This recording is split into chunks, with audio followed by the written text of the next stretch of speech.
This past March was difficult.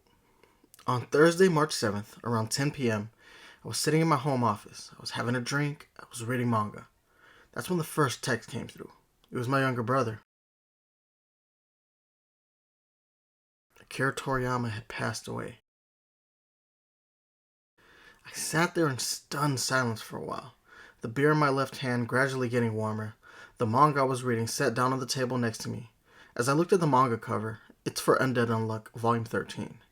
I could only think to myself in that moment, I wouldn't even be reading this book right now if it wasn't for Akira Toriyama. Like so many others, I was introduced to the world of manga through Dragon Ball, and for the last 25 years, I've continued to read manga and I've read so many different series, but I always come back to Dragon Ball. But it's not just for its story and excellent fighting, it's because of its art. To me, Toriyama's art defines manga. So imagine my joy back in 2002, when Viz Media announced that they would be releasing a monthly version of Shonen Jump to American audiences. It would feature Dragon Ball Z, among other popular series like Yu-Gi-Oh! But what really caught my attention was the announcement of a new series written and drawn by Akira Toriyama, Sandland. I collected every issue of Monthly Shonen Jump, and with each new issue, I devoured all the new series I now had access to. But Sandland, that one really stood out. It had everything. Toriyama's fantastic art, his trademark humor, but it had something else too, something a little bit unexpected. As the story progressed, it unfolded to become a story of a former soldier seeking redemption for his part in an atrocity that led to the genocide of a native race, but the fallout of his actions would also lead to the death of his beloved wife. Sandland is one of my all-time favorite short stories by any mangaka, and I always thought it would have made a fantastic anime or an OVA, but as time moved on, it seemed less and less likely that it would happen. Ultimately, Toriyama would make his way back to Goku and friends, continuing their story, first with the prequel short story, Jacko the Galactic Patrolman, then with Dragon Ball Super, the latter being adapted into both anime and manga. Dragon Ball Super has been a success to varying degrees. The anime and manga both have their shortcomings, but the series really found new life with theatrical releases. Battle of Gods, Resurrection F, Broly, and Superhero, all box office smashes releasing from 2013 up to 2022. All 4 movies doing something the original Dragon Ball Z movies notoriously ignored. They told canon stories that moved the larger plot of Dragon Ball along. All stories had scripts that were either written or rewritten by Toriyama himself. The final movie, Dragon Ball Super Superhero, being the first Dragon Ball film to be made entirely in CG. I think that last bit is important. Since Dragon Ball GT Final Bout, CG renditions of the Dragon Ball cast have been evolving steadily. Numerous games such as Budokai, Xenoverse, Heroes, each expanding upon the 3D designs in their own way. But in 2018, one game took the pre-established notion of what these characters look like in 3D and evolved it in a manner that finally gave the world a unified vision of Toriyama's design. Dragon Ball FighterZ finally made 3D Dragon Ball look like the manga brought to life. I believe the success of the game heavily influenced the staff at Toei to try their hand at a CG anime. It was also during a period when CG anime films were trending. In 2019, a 3D animated Lupin the Third film was released called Lupin the First. In 2020, acclaimed anime studio Studio Ghibli released its first and possibly last CG film, Earwig and the Witch. And now it was Toei's chance to take the plunge. Dragon Ball Superhero took a lot of visual cues from FighterZ, blending CG character models with hand-drawn touch-ups to achieve a look that wholly represents what Dragon Ball is visually. Now, there was some backlash to the film being made in CG, and not every shot is perfect, but I truly believe that the team at Toei managed to produce something that felt like Dragon Ball, compounded with Toriyama's story, which was so damn fun, placing Gohan and Piccolo in the main character roles and letting them do the heavy lifting. Ultimately, the film achieved a major goal: taking Toriyama's characters and world designs and properly transitioning them into the 3D space, specifically for the purposes of film and television. After the release of Superhero, Dragon Ball news got relatively quiet. The anime had ended in 2018. In August, the manga announced a hiatus to prep for its next arc. It seemed like Dragon Ball would be winding down, maybe even reaching its finale with its next arc. But on December 7th, a new Twitter account would launch announcing the Sandland project. The first few tweets from this account would show a trailer and reveal that Bandai-Namco would be involved. But what was it? A game? An anime? The video was cryptic. It would stand to reason that since Bandai-Namco was involved, that it would most likely be a game. Coinciding with the launch of this Twitter account was the launch of a brand new website. On this website was a counter counting down to December 17th, 2022. Now I'm gonna be real, this announcement, despite being vague as fuck, got me excited. The trailer attached to the tweet and the website were enough to get me hype. It didn't matter if it was a video game or an anime, either way I would support it and hope for the absolute best. I eagerly waited for the full announcement, and when that timer hit 0, we got confirmation. The Sandland project will be a multimedia effort to bring the series to life for new audiences, including an anime film and a video game adaptation. Bandai announced that it would be in charge of the project in its entirety, with Bandai-Namco and Studio ILCA working on the video game adaptation, and Bandai Filmworks working on the anime version. This also got me hype.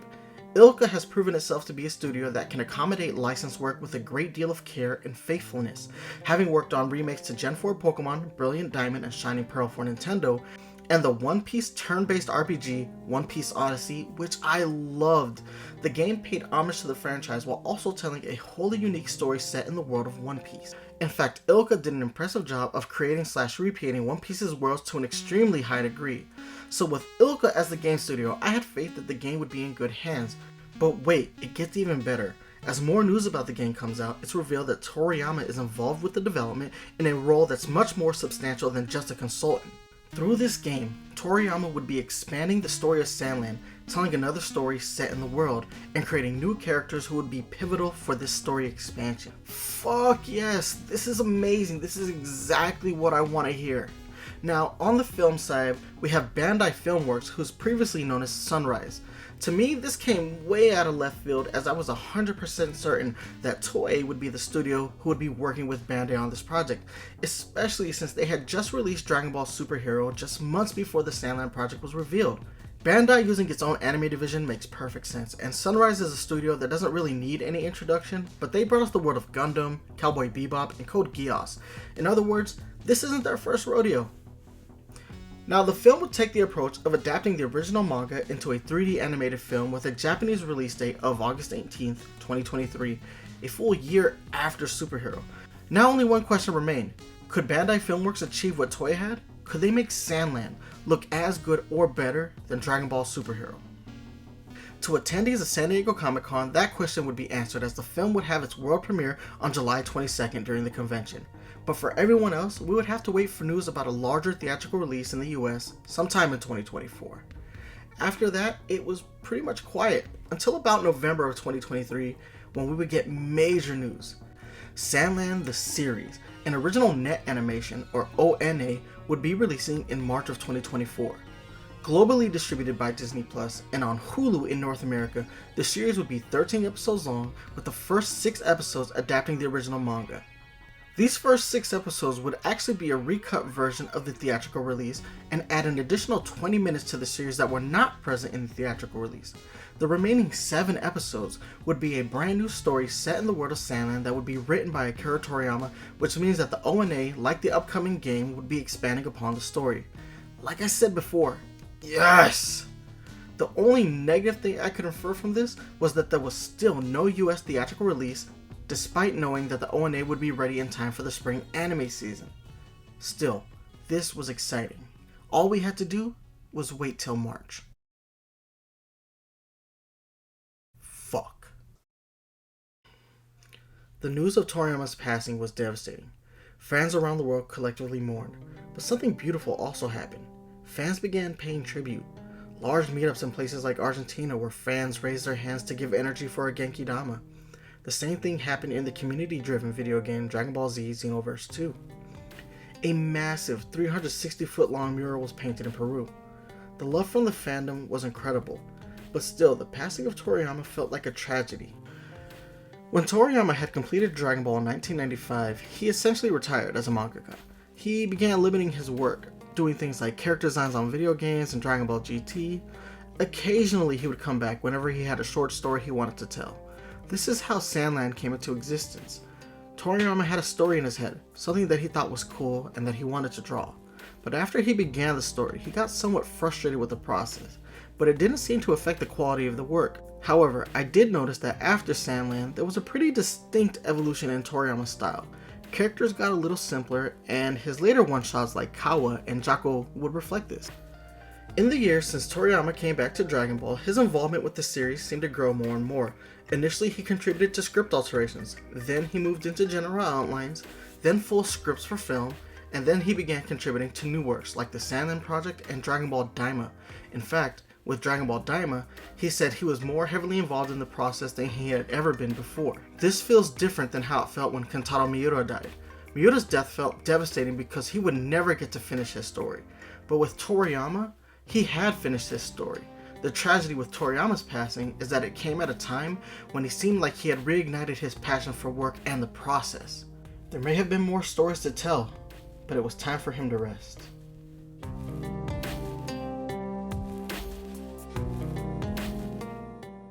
Just a few weeks after Toriyama's passing, the March 21st premiere of Sandland had arrived. From this point, I just want to relay my experience watching the series. I took the week off of work to ensure that I could spend the whole day watching the first 7 drops. The moment the animation started to showcase itself, I felt validation. For years, I've been telling people Sandland is Toriyama's underrated gem, a deep cut that manga fans needed to experience. The animation was crisp. The representation of Toriyama's art style in 3D every bit as good, if not better, than what Dragon Ball Superhero had accomplished the year prior. In the opening scene, we see 2 of the king's soldiers driving through the desert that is Sandland. In the cover of darkness, they transport water supplies from the king's personal reserve. As they drive, the younger recruit laments that he did not join the king's army to be a Culligan man. The veteran soldier tells him to stay on guard as they are in demon territory and they are not really safe. This is when we start to see from out of the darkness that demons are chasing the car.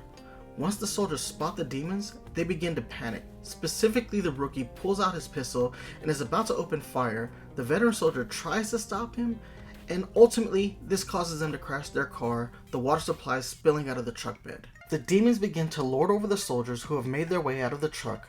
The veteran opens fire and hits one of the demons between the eyes, causing the demon to scream out, "Ouch!"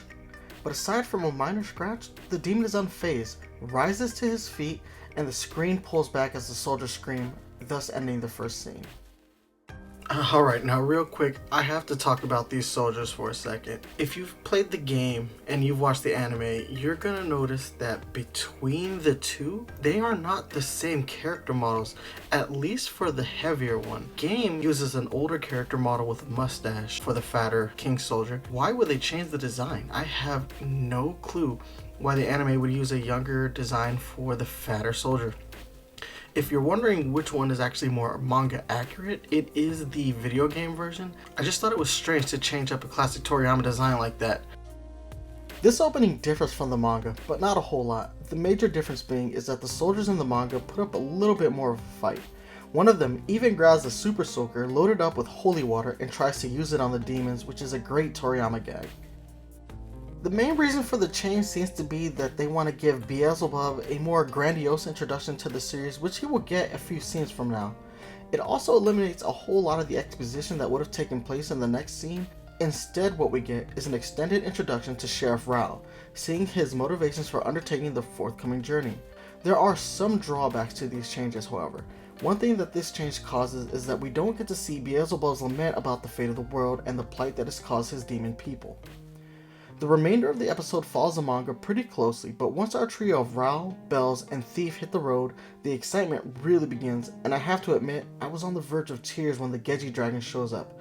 Visually, it's remarkable and so faithful to the manga, I just couldn't hold my joy in. The show was living up to every expectation I had and was exceeding them. I don't want to break the remaining 5 episodes down as the story remains very close to the manga with minimal changes.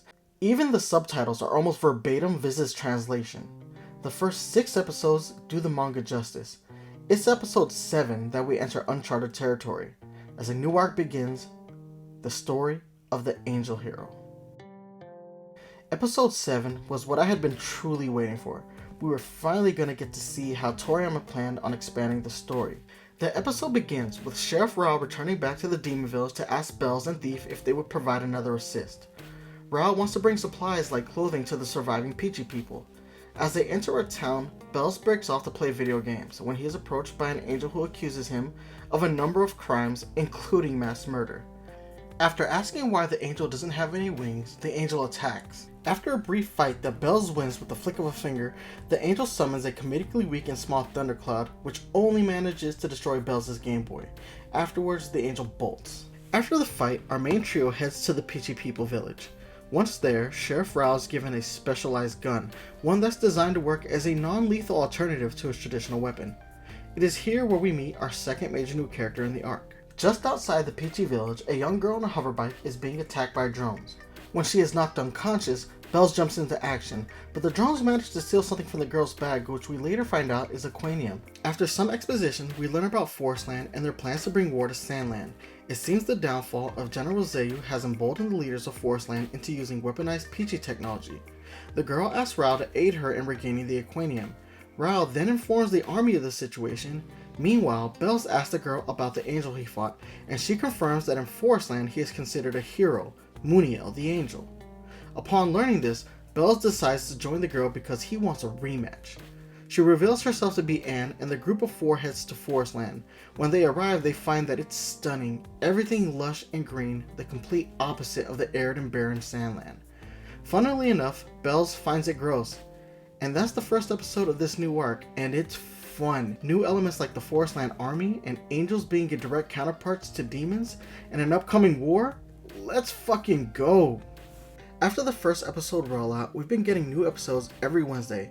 As I write this script, there's only one episode left. I hope to drop the video the same day that it releases before I sit down and watch the finale myself. But the second set of episodes thus far have not disappointed.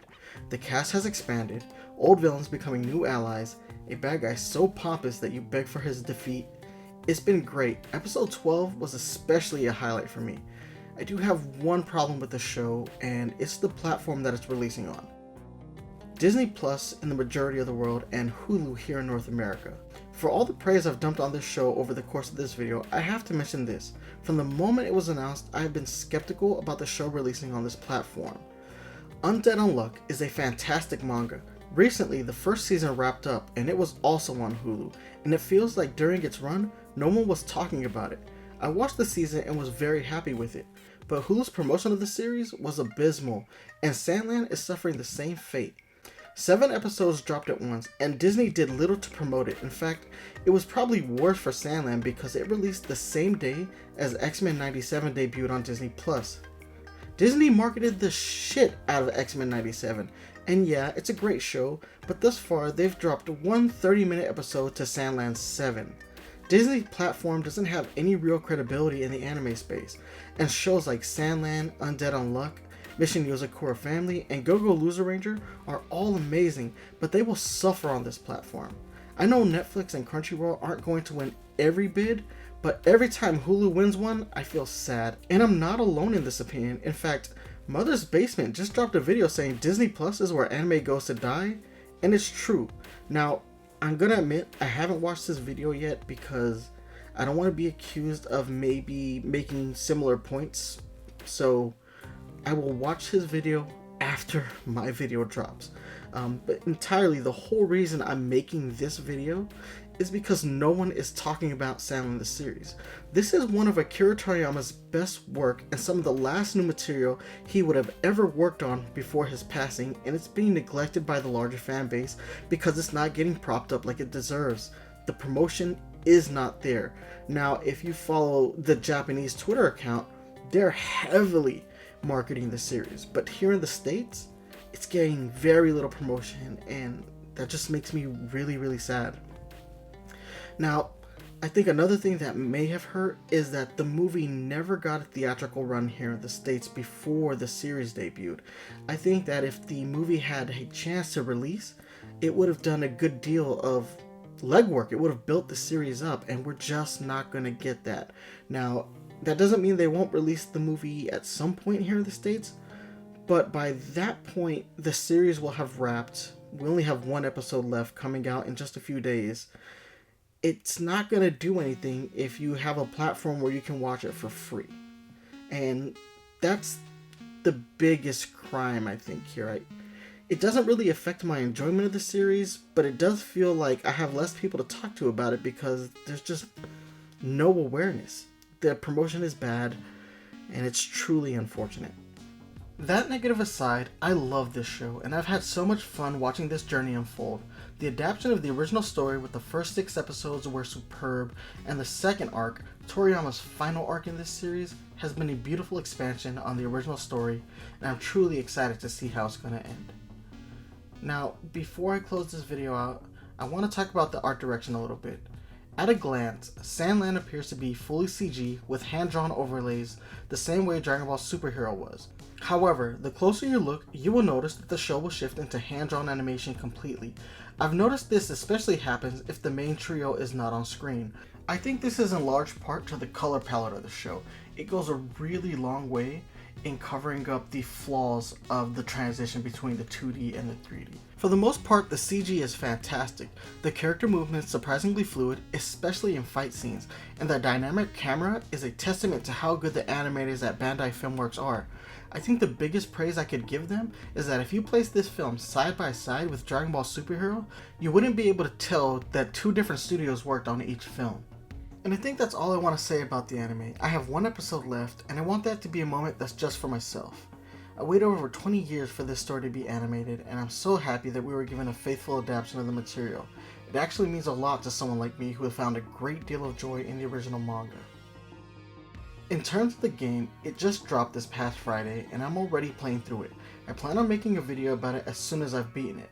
But my early impressions is that the staff at Studio Ilka are proving themselves to be the king of the licensed game. I'm gonna go ahead and get out of here, but if you watched this video, I hope you enjoyed it. It's the first video on this channel, and I wanted to talk about something that I was getting a lot of enjoyment out of. If you liked the video, please sub to the channel. Don't forget to hit the like button. Before I head out though, the Sandland series opening theme, Water Carrier by Croy, is an absolute banger. Go ahead and give that a listen. You will not regret it.